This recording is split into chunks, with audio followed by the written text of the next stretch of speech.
Good evening and welcome. This is Primetime News on TV1. I am Theruni Karunaratna. Here are tonight's top stories.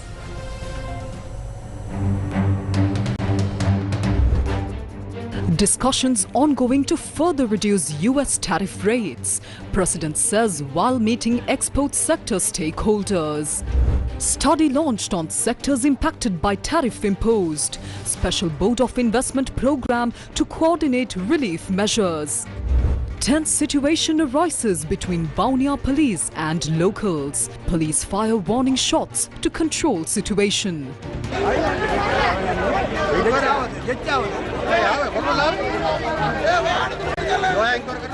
21 illegally imported motorbikes worth over 200 million rupees seized at Hambantota Bird Park. Engine fuel switches cut off before Air India crash that killed 260. Preliminary report finds.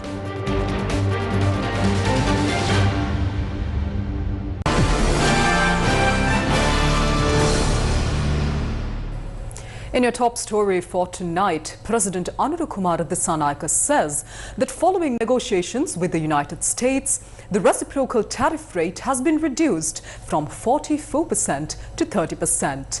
He expressed optimism that continued dialogue will lead to further concessions. The President also emphasized that the government remains committed to securing reforms that strengthen the national economy, support businesses, benefit the business community and improve the quality of life for all citizens.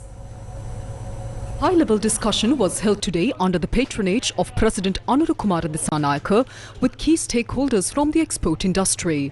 The meeting focused on the progress of negotiations with the United States regarding the upcoming reciprocal tariff policy, its current status and the economic challenges anticipated with its implementation. Among the attendees were Minister of Labour and Deputy Minister of Economic Development Dr. Anil Jayanta Fernando, Governor of the Central Bank Dr. Nandalal Veerasinghe, Secretary to the Ministry of Finance Dr. Harshana Surya Peruma, Secretary to the Ministry of Trade, Commerce, Food Security and Cooperative Development K.A. Bimalentiraja, Senior Economic Advisor to the President Duminda Hulangamur and Senior Advisor to the President on the Digital Economy Dr. Hans Vijay Surya.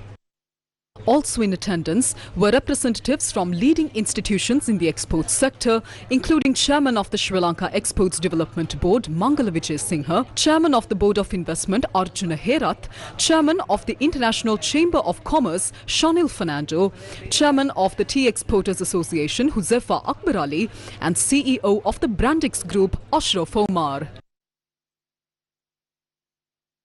විශේෂම අපි ඔබතුමාලට ආරාධනා කරේ වර්තමානයේ එක්සත් ජනපදයේ විසින් පනවලා තියෙන පතු පිළිබඳ ආසිත. We have invited you specifically to inform you about the current issues surrounding the US tax policies, the actions the government has taken in response, and to discuss how our economy and business community can best prepare to navigate these developments. යම් සාකච්ඡාවක් කරගන්න. The President noted that Sri Lanka entered into the relevant negotiations at the same time the United States imposed a 44% tariff. එක්සත් ජනපදයට ගොස් අපි අවස්ථා දෙකකදී සාකච්ඡා පැවැත්තුවා. We visited the United States on 2 occasions and engaged in discussions. Between the 9th of April and the 9th of July, we also exchanged a number of letters. Our objective has been to reach various agreements and we have made progress on some issues. Notably, on the 9th of July, the previously imposed 44% tariff was reduced to 30%. This reduction was partly a result of our decision to enter into negotiations with the United States and the positive momentum those talks had generated. However, we all recognize that competing in the global market remains a significant challenge for us. We have until the 1st of August, when the new 30% tariff rate comes into effect, to continue discussions. If necessary, we will also have the option to pursue further negotiations beyond that date. ඒ වගේම අවශ්‍ය නම් අගෝස්තු මාසයේ 1 වෙනිදාට පසු වුණත් අපේ සාකච්ඡා පැවැත්වීමේ ඉඩ තිබෙනවා. The President also clarified the timeline for finalizing an agreement. දැනට අපි අතර එකඟතාවයන් At present, a significant number of documents have been exchanged between both parties in relation to the proposed agreements. However, we have not yet reached the final stage. Several critical factors on our side, such as domestic production, the state of our economy, geopolitical considerations, and national sovereignty, must still be carefully evaluated before a final agreement can be concluded. Discussions on these matters are ongoing. We are making every effort to finalize the agreement before the 1st of August. Should we succeed, we are confident that the current tariff rate can be reduced further. However, if a final agreement is not reached by that date, there will still be additional opportunities to do so. Throughout this process, our priority has been to ensure that any agreement with the United States does not result in significant adverse effects on our economy, employment, or the livelihoods of our people. දෙයත් එක යම් එකඟතාවයකට ඒම සඳහා දරන උත්සාහය තමයි දැන් අපි තිබෙන්නේ. The Board of Investment of Sri Lanka says it is coordinating efforts to support export sectors impacted by the imposition of US tariffs. Chairman Arjuna Herath said that these efforts are being carried out under the guidance of the President. Sri Lanka exports approximately $3 billion worth of goods to the US annually. The highest impact of the imposed tariffs is on garments and rubber products, which account for the largest share of these exports. Garment exports account for around $2 billion each year, while rubber product exports range between $600 to $700 million. Other exports to the US include coconut-based products and spices. The chairman of the Board of Investment notes that guidance and coordination will be provided to reduce production costs, improve efficiency, and ensure the necessary infrastructure and facilities are in place to support these industries. The American Chamber of Commerce said that the proposed reduction of the US tariff on Sri Lankan exports from 44% to 30% as announced on the 9th of July is a significant achievement and commended all those involved in the negotiation process for their efforts in securing this progress. In a statement, they said agreements made during the negotiations and the sentiment of this shift will lead to improved interest in Sri Lanka by US companies and increased trade and investment from the USA to Sri Lanka. It also stated Sri Lankan exporters face stiff competition as Vietnam, Malaysia and India hold tariff advantages ahead of the August 1st implementation. AmCham Sri Lanka urges continued US-Sri Lanka cooperation to boost bilateral trade and pledges full support to all stakeholders involved. In response to the recent announcements of new US reciprocal tariffs, the Free Trade Zone Manufacturers Association has clarified that the United Kingdom has extended a significant opportunity for Sri Lanka and other developing countries. අපිට සුබ ආරංචියක් ලැබුණා එක්සත් රාජධානිය පැත්තෙන් එක්සත් රාජධානිය මේ වෙනකොට අපේ රටවල් We have received encouraging news from the United Kingdom. Under its donor country trade scheme, the UK has announced expanded tariff concessions for around 70 developing countries, including Sri Lanka.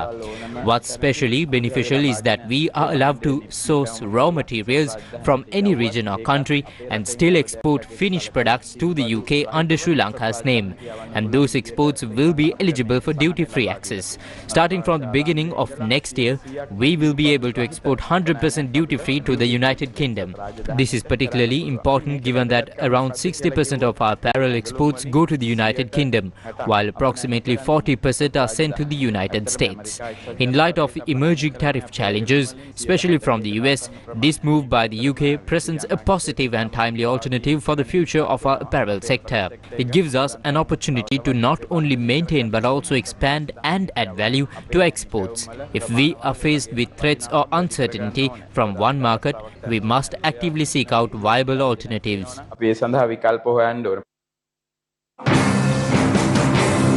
US Treasury Department reported that US Customs duty collections surged again in June as President Donald Trump's tariffs gained steam, topping $100 billion for the first time during a fiscal year and helping to produce a surprise $27 billion budget surplus for the month.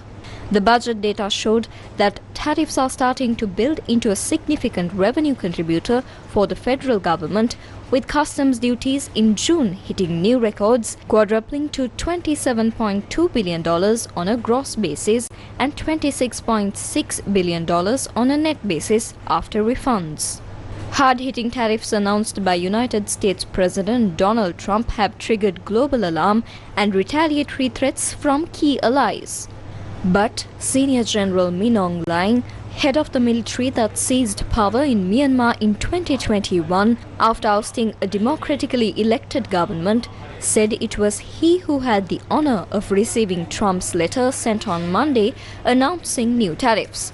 The letter, which stated the United States would be imposing a new tariff rate of 40% on Myanmar's exports to the US starting 1st of August, was received with sincere appreciation. Meanwhile, the Sri Lanka Institute of Tourism and Hotel Management says that the country's tourism industry has by now reached a very promising juncture. At present, Sri Lanka's tourism industry has reached a very promising point. From January to June this year, we recorded around 1.2 million tourist arrivals, which is a significant achievement. We are continuing our efforts with clear targets in mind, and the government has been effectively implementing its tourism strategy. This includes identifying new tourist destinations, addressing issues in the sector in a more practical and solution-oriented manner, and responding to challenges efficiently. We are also giving special focus to human resource training and have already taken several steps in this regard. Work is underway to develop new tourism products, and we are actively promoting Sri Lanka as a wedding destination. We are also focusing on MICE tourism and have launched major international level promotion and destination marketing campaigns related to this. In line with the concept of an inclusive tourism economy, we are now preparing to implement a comprehensive action plan. We held discussions involving all provincial governors with the goal of driving tourism development at both provincial and regional levels. The first phase of this initiative will be launched next Monday in the Central Province. Through this, we aim to address the specific issues within the regional tourism sectors, align provincial policies and plans with national tourism strategies, and ensure better coordination between the central and provincial levels. I believe that this will allow us to quickly develop a strategic sub-plan that supports the ongoing national tourism strategy and ensures efficient implementation.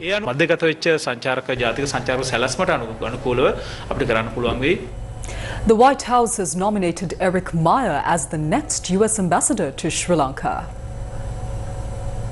The White House has announced the nomination of Eric Meyer of California as the next Ambassador Extraordinary and Plenipotentiary of the United States to the Democratic Socialist Republic of Sri Lanka. Meyer currently serves as the Senior Bureau Official for the Bureau of South and Central Asian Affairs, overseeing US policy across 13 countries in the region, including Sri Lanka. Meyer brings with him over 2 decades of experience across multiple continents, with a focus on diplomacy, regional stability and interagency coordination. Most recently, he held the position of Chargé d'Affaires at the US mission to Norway and previously served in the same capacity at the US Embassy in Skopje, North Macedonia, one of NATO's newest member states.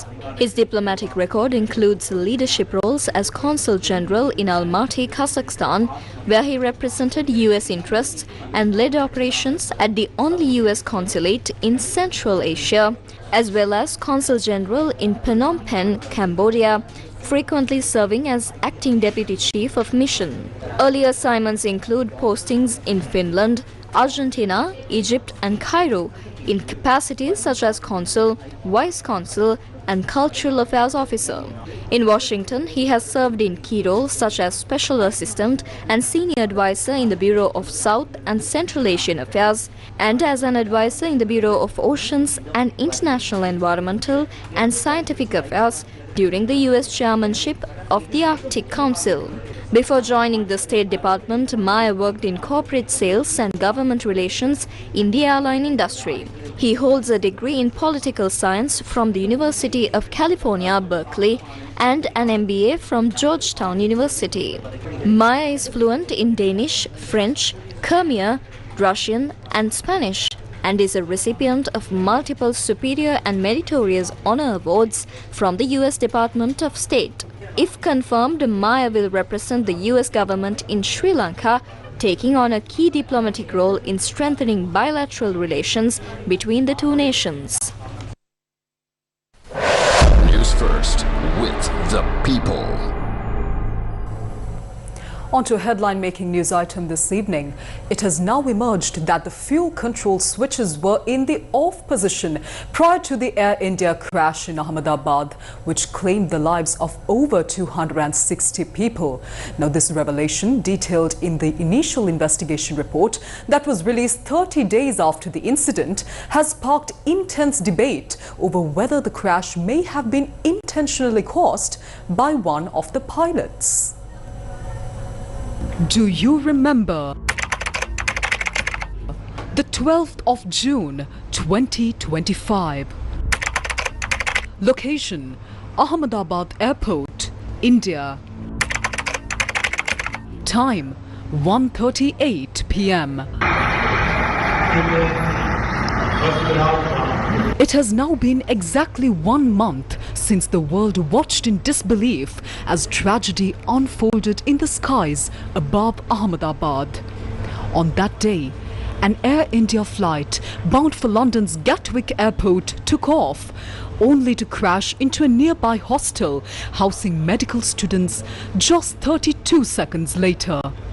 On board were 242 people, including the flight crew. Miraculously, only one person survived. The devastation extended beyond the aircraft. More than 270 lives were lost, including many on the ground. What caused the crash?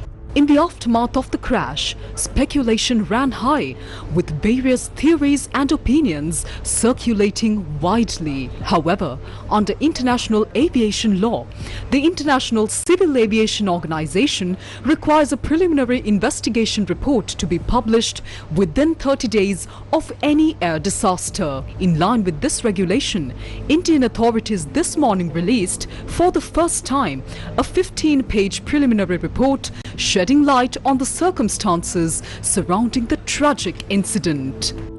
What key details does this preliminary report reveal? According to the findings, the aircraft was operated by 2 highly experienced pilots. The report includes a chilling excerpt from the cockpit voice recording, capturing a tense exchange between the two moments before disaster struck. One pilot is heard asking the other, "Why did you flip the cutoff switch?" To which the second pilot responds, insisting that he never touched it. What is the cutoff switch? The cutoff switch referred to in the report is a critical control that regulates the flow of fuel to an aircraft's engines. When set to run, fuel flows normally, allowing the engines to function. When switched to cut off, fuel supply is halted, effectively shutting down the engines. According to the cockpit voice recording, fuel flow to both engines suddenly ceased, an event that triggered the rapid loss of thrust. Though the pilots managed to turn off the cutoff switches to run position within 14 seconds, the recovery came too late. Just 9 seconds later, they alerted air traffic control that the aircraft was going down. Who flipped the switch? Indian media are now extensively analysing the findings presented in the report. This afternoon, NDTV conducted an in-depth interview with retired Captain Mohan Ranganathan, a respected Indian aviation expert and safety consultant. During the discussion, Captain Ranganathan emphasized that the cutoff switch is a manual control that must be deliberately turned on or off by the pilot. It has to be done manually. It cannot be done automatically or due to a power failure, because the fuel selectors, they're not the sliding type. They will always be in a slot. You have to pull them out and move them up or down. So the question of inadvertently moving it to off position doesn't happen. So definitely it's a case of deliberate manual selection. Only then you can move it to off. Who exactly asked the question about the switch? Was it the captain or the co-pilot? The preliminary investigation report does not specify which pilot made the statement during the cockpit exchange. However, according to an aviation safety consultant, the identities of the pilots could have been easily determined based on the individual audio channels of their cockpit headsets, which are typically recorded separately. He further criticized the report for failing to disclose this crucial detail, calling it a clear lapse in investigative transparency and reporting standards. This is not an ordinary switch that can be turned on or off easily. It is a protected switch designed with a safety cover to prevent unintentional activation. To operate it, one must first lift or remove the protective cover and then deliberately engage the switch. According to the preliminary investigation report, both pilots and the cabin crew were found to be in good physical and mental health at the time of the flight. However, NDTV has reported, citing internal sources at Air India, that the captain had recently been on medical leave, raising further questions about the crew's readiness. The BBC reported that at the time of the incident, it was the first officer who was in control of the aircraft during takeoff, while the captain was acting in a supervisory role, monitoring the procedure rather than directly flying the plane. Who is to blame? However, this preliminary investigation report does not assign blame or determine fault. Its primary purpose is to present initial findings and provide a factual foundation for further, more detailed investigations to follow. What does the Pilots Association say? The Airline Pilots Association of India also issued a response to the preliminary report released today. In their statement, they raised concerns about the technical competence of the investigative team, questioning whether the inquiry is being conducted with the necessary level of expertise. They also expressed concern that the report appears to subtly place blame on the pilots, despite the absence of conclusive evidence. Additionally, the association challenged the overall transparency of the investigation, calling for a more impartial and thorough review of the facts. What is the Indian government's response? India's Minister of Civil Aviation has stated that no definitive conclusions can be made until the final investigation report is released.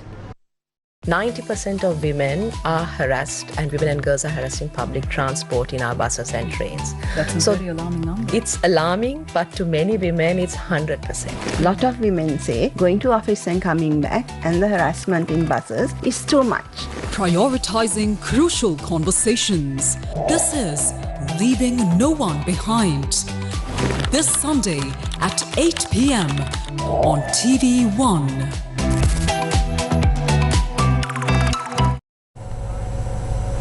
The Shri Sobita Nahimagama housing project in Mahavilachia, which was constructed based on a concept by Venerable Maduluave Sobita Thero, was officially handed over to the public today. The event was held under the patronage of Prime Minister Dr. Harini Amarasuriya. Shri Sobita Nahimagama housing project, constructed based on the concept of Venerable Maduluave Sobita Thero, consists of 115 houses.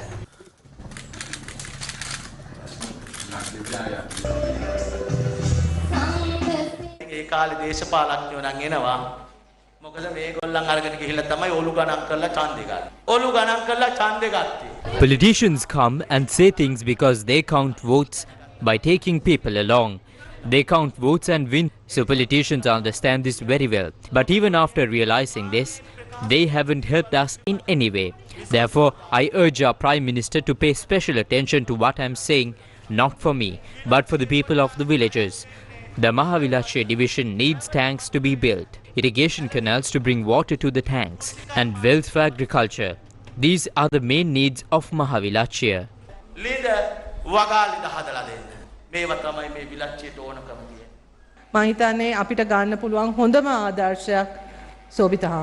I believe the best role model we can take is Venerable Sobita Thero. The greatest lesson I learned from him is that you cannot just watch something happening. You have to get involved to change it. You must not stand idly by seeing injustice, inequality and unfairness. That is what I learnt from him. I think there is a strong reason for change this time. Most people present here have come with the desire to bring about change. Those who have fought for a long time for change are here. That is why we will not give up on this. We will carry this through, fulfill everything Venerable Sobita said, and develop this village.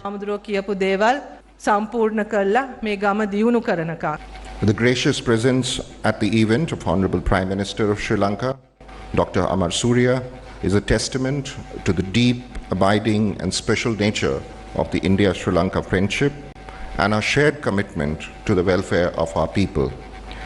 And this shared commitment finds added strength in the synergy in our approaches. Today, India is marching ahead towards Viksit Bharat with the motto of Sabka Saath, Sabka Vikas, while under the guidance of President Ranasingh and Prime Minister Amar Surya, Sri Lanka has embarked on a transformative path towards a thriving nation and a beautiful. Ladies and gentlemen, we recently witnessed a highly successful state visits in both directions in a short space. Deputy Minister Susil Ranasingh says a 3-year program is currently underway to increase paddy production and fulfill Sri Lanka's consumption needs. He made this announcement during a ceremony held in Anuradhapura today. Innovation work at Nahimagama tank in the Palagala Divisional Secretary Division began today. The project is being led by Deputy Minister of Land and Irrigation Susil Ranasingh. Right now, we only import rice to cover the shortage of the kiri samba, and even for that, I believe only a small amount is needed. We had planned to import 40,000 tons, but we believe the shortage will be fixed soon. In the long run, though the rice we grow won't be enough for the whole country, for people, animals and other uses, that's why we have a plan to increase the harvest of paddy in Sri Lanka over the next 3 years. We'll officially start this project by the end of the month.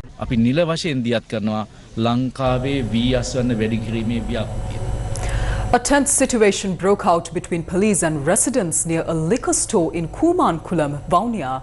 According to police spokesperson, officers fired warning shots into the air to bring the situation under control.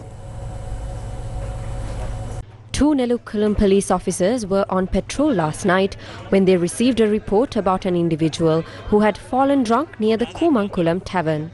Based on the information received, the officers had arrived at the scene. However, according to the police media spokesperson's office, a group had accused the officers of beating and killing the individual and assaulted the officers.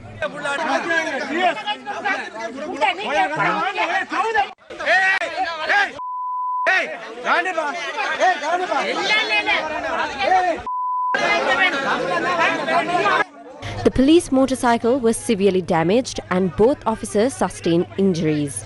Police said that another team of officers from Nellukkulam police arrived at the scene to control the situation. The group had also attacked the police team, forcing the police to fire warning shots into the air to restore order.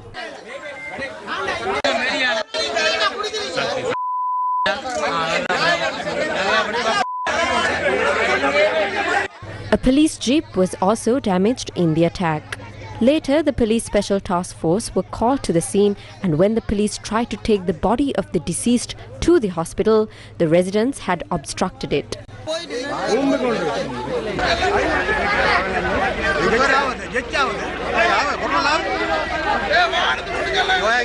The body was taken to Vaunia Hospital for a post-mortem examination. 5 police officers injured in the incident are currently receiving treatment at the Medavachya Hospital.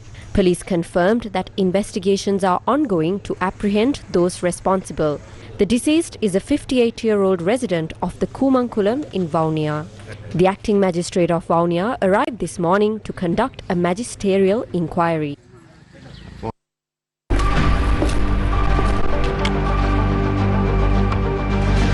Case file.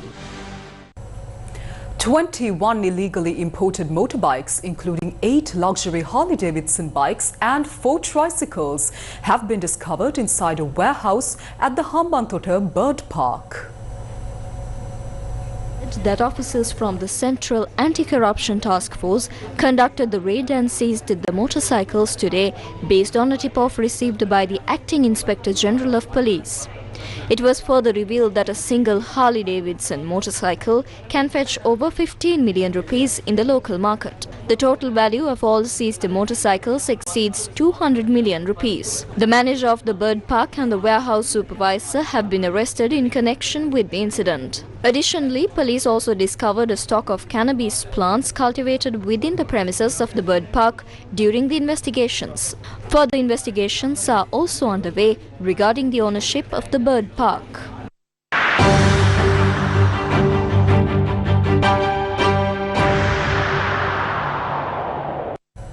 A special operation was launched last night to arrest the suspects in the Koskoda shooting incident.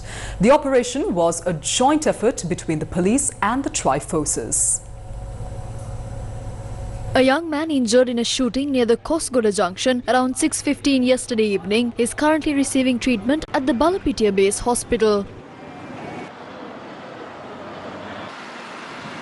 Two individuals on a motorcycle and a three-wheeler reportedly carried out the attack on the young man. The person injured in the shooting was a 24-year-old Nimuthu Abhishan, a resident of Koskoda Railway Station Road.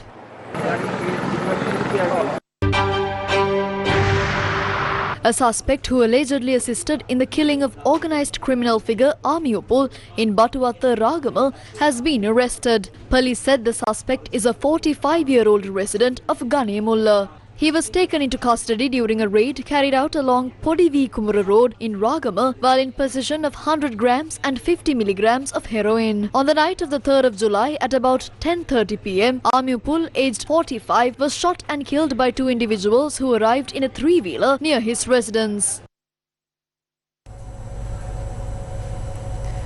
UNESCO has accepted the report submitted by the Sri Lankan government on the current status of the conservation process of the Rangiri Dambulla Rajamahavihara, a World Heritage Site.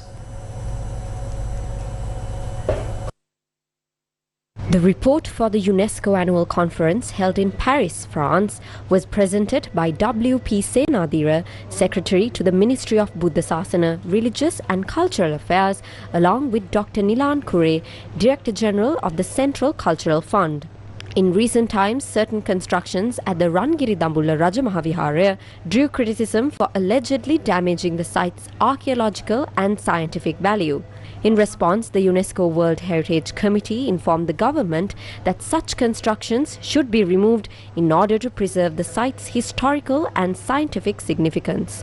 Ministry Secretary W.P. Senadira stated that accordingly, the report presented detailed the steps taken by the government in line with those recommendations. Meanwhile, Senadira also noted that while in France, he officially received on behalf of the Sri Lankan government the UNESCO certificates recognizing several key documents, including the country's trilingual inscription and records of the Panadura debate as part of the memory of the World Register. The Department of Law of the University of Jaffna ceremonially launched the 9th volume of its annual law journal today.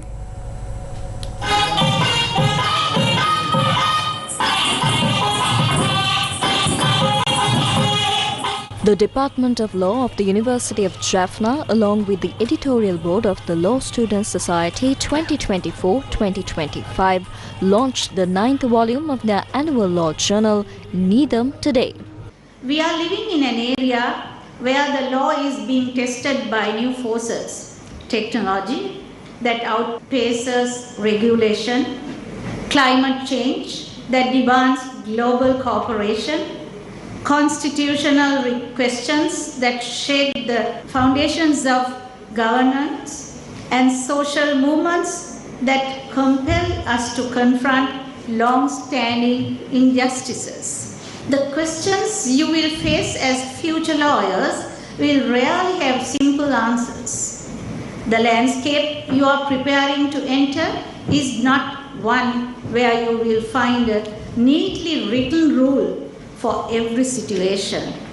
The theme of this year's journal was exploring contemporary challenges and innovations across diverse fields of law.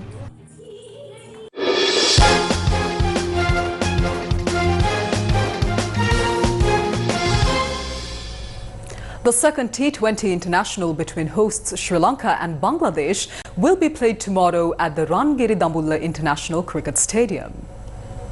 Sri Lanka, having won the opening match of the series, will head into the second T20 with a winning mindset. No changes have been officially reported in either squad ahead of the game. With the series on the line, victory in this match will be crucial for both teams. This will also mark the first T20 International to be held at the Ranasingh International Cricket Stadium since November 2024. Sri Lanka Cricket announced yesterday that all tickets for the match have already been sold out. Charita Salanka will lead the Sri Lankan side, while Liton Das will captain Bangladesh. Both teams took part in their final training sessions earlier today. The match is scheduled to begin at 7 p.m. tomorrow. And that's a wrap of Primetime News for tonight. Thank you for joining us. Good night.